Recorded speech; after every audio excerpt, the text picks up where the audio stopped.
Okay, so one of the biggest things that I want to make a note of is during this match, I was very, very confident. And even though I'm going against ADCC two-time champion, I think confidence is super important. Otherwise, we're half-assing all of our attacks or we're just not in the right mindset. So throughout this entire match, I genuinely believed that I could submit JT Torres.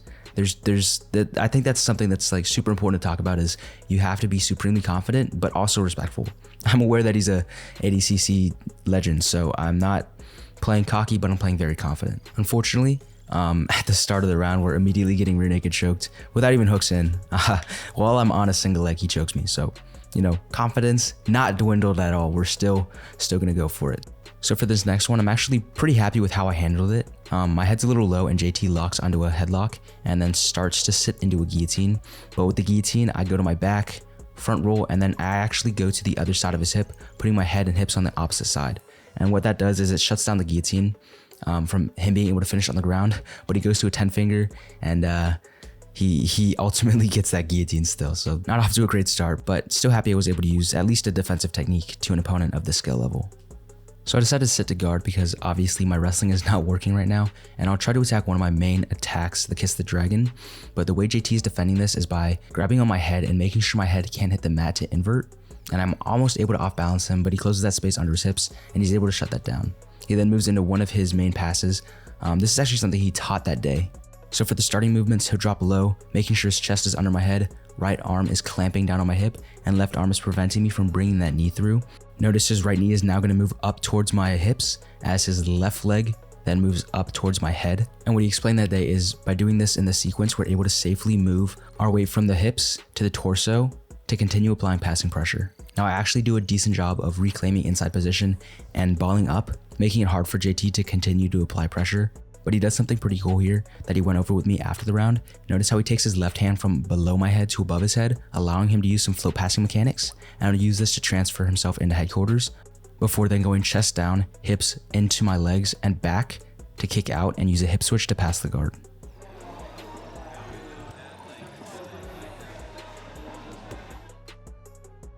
And then for the ultimate disrespect, he'll throw a peace sign up to the crowd before taking my arm off like a Lego character. So we start this next one up with a baby-like foot sweep, and I'm honestly really disappointed in myself considering all the practice I've had foot sweeping kids in kids class. But he'll punish me for that by wrapping up a Russian tie. JT will then first attack a foot sweep, but then transfer that into a drag down of sorts. He'll use this to put me into turtle and then start to attack my back. But the way I avoid it is actually something I learned from teaching kids class.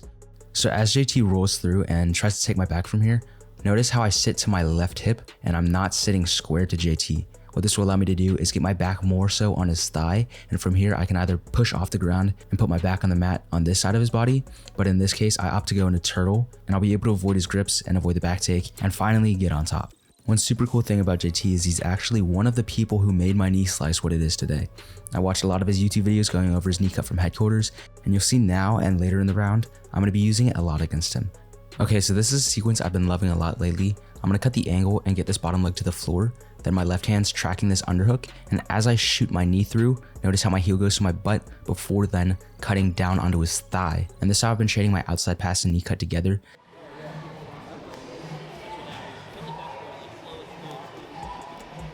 Now unfortunately, I wasn't able to quite finish it on JT, but it was still pretty cool that my initiating concept worked. And I think that's something really important to talk about as well, especially when you're going with really high level opponents, is don't get too caught up trying to win the entire round. Just try to win a few certain battles. Like with JT, I just want to see how close I can get to this guard pass, or maybe my battle is actually losing and seeing how he's reacting and stopping me from getting these guard passes. That way I can take these super high level reactions that he's giving me and build counters to them, which may not win me the round now, but it'll help my jiu-jitsu in the future.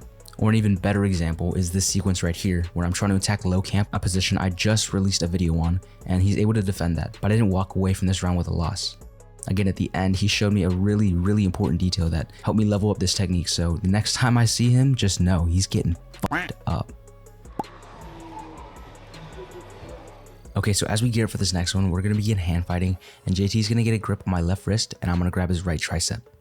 I'm keeping a little bit of pressure on JT's elbow, and I'm using this to occupy a little bit of headspace and try to make him think about defending an incoming double leg.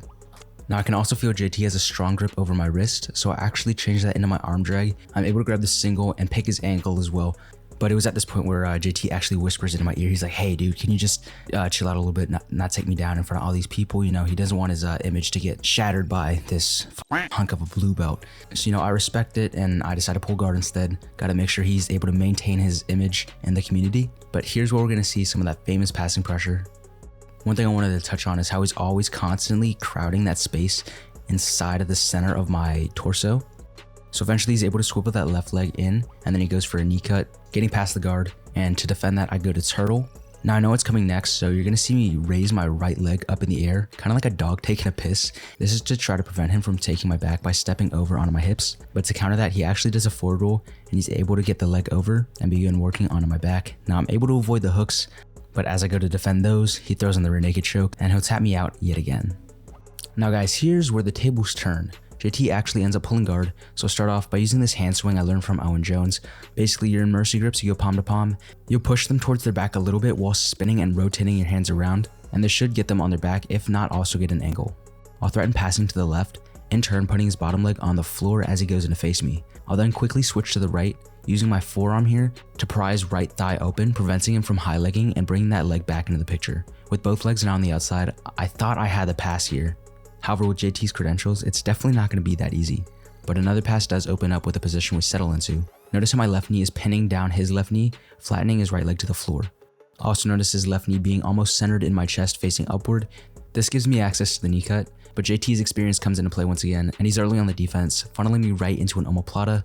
Because of how broken my posture is, he's able to sweep me into mount, and then he'll start attacking a triangle before making me look like a freaking white belt as I try to frantically get up to my feet. Eventually, I do scissor my hips and I manage to come up to my knees. JT will then switch back into the omoplata, and right here, I'm gonna go for a very cheeky toe hold with his leg over the back of my neck. I grab his toe and I start prying it down. For a lot of inexperienced people or, you know, non-80cc veterans, sometimes you can get them with this, but JT was unfazed, and I'm gonna try to roll through, but he grabs my arm and he'll close the day out with an armbar. Okay, so now as promised, there were two huge lessons that JT taught me throughout this round. So first off, the knee cut. I had two strong knee cut attempts. In the first sequence, I was quite far away. This gave him time to react by framing and reinserting his knee shield. In the second clip, I was a little bit closer, but he used this bottom leg to lift me as I went for the cut. This gave him enough space and time to react and once again frame me off and actually start to attack an omoplata. The fix to this that he explained to me after the round was to drape my torso over him and get my hips off of this foot. That way, when my knee goes to cut, it's a little higher on his torso and it prevents him from being able to lift me and create space. What you do here is float up a little bit higher. Sink down. Now, if you're gonna knee cut with your left knee, the left hand should stay low, the right hand should be above my shoulder. Now, look how high up your knee goes. So now you can see that my left foot is way below your thigh. So when you go to whip over for your knee cut, there's no foot that can stop that leg. But before, you're knee cutting right here. So whip through right from here, go. It gives me a chance to kind of stop you in your tracks and frame away and create space there because my foot's behind your thigh. The second piece of advice he gave me was within low camp. I went over this technique in a previous video. After testing it out and getting countered by the omoplata, I figured out the reason why. So you can't quite hear the audio in this one, but essentially it's head position. If you look at this clip, my head was facing into my right arm, which will give me more power on this side of my body, but if they start reaching towards my left arm, I have to turn my head the opposite way in order to give power to that side of my body. It's a weird concept, but it oddly works, and it's given me a lot more success recently.